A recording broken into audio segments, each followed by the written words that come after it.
एका एकरातून 25 ते 30 क्विंटल कापूस काढण्यासाठी आपण मागील 30 दिवसात काय केलं जाणून घेऊया पुढच्या 30 सेकंदात. तर नमस्कार शेतकरी मित्रांनो, आपण एका एकरातून 30 क्विंटल कापूस काढण्यासाठी लागवडी अगोदर 20-20-013 हे एकरी 2 बॅग दिल्या.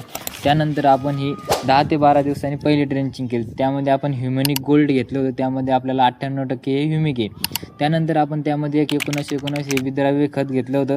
तुमच्या गरजेनुसार तुम्ही कोणतेही बुरशीनाशक वापरू शकता. त्यामध्ये आपण रेडोमिल गोल्ड घेतलं होतं.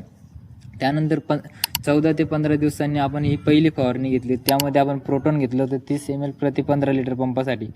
त्यानंतर आपण हे सीबूस्ट घेतलं होतं ते 40 ml प्रति 15 लिटर पंपासाठी. आणि त्यामध्ये आपण एक विद्राव्य खत घेतलं होतं 19-19 75 ग्राम प्रति 15 लिटर पंपासाठी.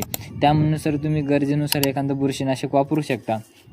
त्यानंतर आपण 20 दिवसांनी हा पहिला खताचा डोस दिला होता. त्यामध्ये आपण 10-26-26च्या 2 बॅगा आणि युरियाची 1 बॅग आणि 10 किलो हे सल्फर दिलं होतं. जर ही माहिती आवडली असेल तर आपल्या व्हिडिओ लाईक करा आणि अशीच पुढची माहिती जाणून घेण्यासाठी आत्ताच आपल्या चॅनलला फॉलो करा. धन्यवाद.